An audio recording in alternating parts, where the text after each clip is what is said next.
අයබෝවන් හරිත TV නර්මන ඔබට හරිම සුපුරුදු ස්ථානයකට අපි ඇවිල්ලා ඉන්නේ මේ චයින ලංකා এডুকেෂන් ආයතනයේ අපි හැමදාම චයින ලංකා এডুকেෂන් ආයතනයත් සමග කතා බහ කරනවා විස්තර බෙදා හදා ගන්නවා. ඉතින් අද අපි සූදානම් වෙලා තියෙනවා අත්දැකීම් එක්කම ඒ විස්තර බෙදා හදා ගන්න.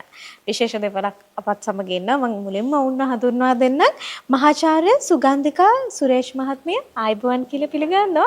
ඒ වගේම තමයි සුපුරුදු ඔහු කළමනාකාර අධ්‍යක්ෂක චයින ලංකා এডুকেෂන් ආයතනයේ WD සමන්ත මහත්මයා ආයිබෝවන් කියලා පිළිගන්නවා. අපි මුලින්ම දැනගන්න කැමති මේ සමන්ත මහත්මයාගෙන් අපි කෙනෙක්ගේ විශ්වාසයක් දිනාගන්න එක හරි අපහසු කාර්යයක් නේ. ඒ වගේම තමයි මේ විශ්වාසය දිනාගත්තත් කාලයක් තියාගන්න එක ඒක අපහසු කාර්යයක්.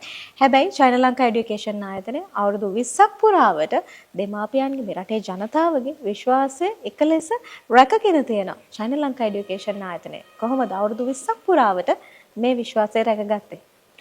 ඔහාෂානේ ඇත්තරම දැන් 2001 වසරේ ඉඳලා බලනකොට අවුරුදු 20කටත් වැඩි කාලයක් වෙනවා. ළමයින් අපිට විශ්වවිද්‍යාල ශිෂ්‍යයන් 2000කට වැඩි ප්‍රමාණයක් මහජන චීනීය විශ්වවිද්‍යාල 15කට වැඩි ප්‍රමාණයකට යොමු කරන්න පුළුවන් වෙලා තියෙනවා. ඉතින් ඔබතුමී කිව්වා වගේ ඇත්තම මේක ව්‍යාපාරයක්ම නෙමෙයි. ව්‍යාපාරයට තියා ගිහිල්ලා මොකද මේ දරුවෝ A levels ඉවර වෙලා ඒගොල්ලෝ විශ්වවිද්‍යාලයට යොමු කරලා විශ්වවිද්‍යාලයෙන් පස්සේ අවුරුදු 4ක් සාමාන්‍ය උපාධිය ඊට පස්සේ ඒගොල්ලෝ MBBS වගේ නම් අවුරුදු 6ක් ඉන්ටර්න් එකත් එක්ක අවුරුදු 6ක් වෙනවා.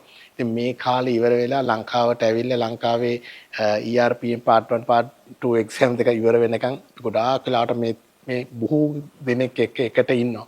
ඉතින් මේක පොඩි ගමනක් නෙමෙයි. අද පේරන්ට් කෙනෙක් ඇවිල්ලා දරුවගේ ડોකියුමන්ට්ස් ළමයාත් එක්ක බාර දීලා අපිට බායි කියලා යන වැඩක් නෙමෙයි. එතනින් එහාට අවුරුදු 4ක් අපේ ෆෝන් එක 24 hours මේගොල්ලන්ට විවෘතයි. මොකද අවුරුදු 3ක් ගිහිල්ලා දරුවෙකුට ප්‍රශ්නයක් වුණොත් අපි දන්නේ නැහැ කියන්න බෑ.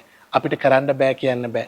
උදාහරණයක් විදිහට මේ ඔබ කතා කරන වෙලාවෙත් එක දරුවෙක්ගේ තාත්තා කෙනෙක් මේ වෙලාවේ પાස්පෝර්ට් කන්තෝරුවේ ඔහුගේ પાස්පෝර්ට් එක ගන්නවා පාණ්ඩේ සර්විස් දාලා. මොකද එතුමාට ලබන සතියේ එතුමාගේ දියණියගේ ඔපරේෂන් එකක් වෙලා යන්න තියෙනවා. ඉතින් මේ දක්වා අපිට කරන්න පුළුවන් හැම දෙයක්ම ඒ දරුවා වෙනුවෙන් කරන්න පුළුවන් හැම දෙයක්ම කළා ඒ ඔපරේෂන් එක ගොඩාක් සාර්ථක වෙලා කිසිම ගැටලුවක් නැතුව දරුවා නිරෝගීව දැන් යුනිවර්සිටි එකේ ඉන්නවා. ඉතින් අපි විශ්වාස කරනවා අපි විශාල කාලයක් අරගෙන පහුගිය අවුරුදු 20 තුරාට අපේ ජීවිතය මම හිතන්නේ මේ මහාචාර්යතුමියත් ඒ වගේම අපේ ජීවිතයත් ඒ දරුවොත් එක්කම තමයි මේ කාලේ ගත වුනේ.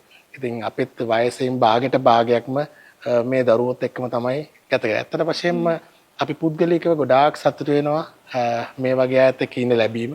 දරුවොත් එක්ක ඉඳලා ඒගොල්ලෝ දැන් ඇකඩමික්ස්ලා, ඒගොල්ලෝ ප්‍රොෆෙෂනල්ස්ලා, ඒගොල්ලෝ විවිධ තරාතිරම් වල ඉන්න අය, ඒගොල්ලෝ කන්සල්ටන්ට්ලා ඉන්නවා, ඒ වගේම සීනියර් ඉන්ජිනියර්ස්ලා ඉන්නවා, ලෝකේ හොස්පිටල් වල අයිතිකරුවරු ඉන්නවා.